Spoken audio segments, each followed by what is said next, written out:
این پارکینگ ماشیناست، اینم آدم ها، اینم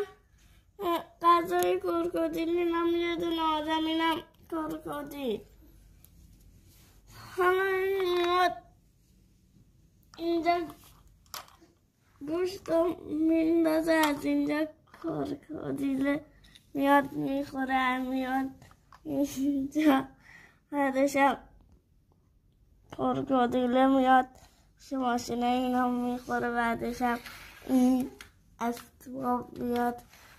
یه دونه چک میزنه، بعدش هم یه دونه چکش میفته اینجا گیر میفته، بعدش هم میبرن میندازنش تو اینجا همه تماشاش کنن، بعدش هم از اینجا میپره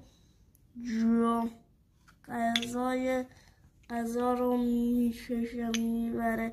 پایین میخوره اینجا.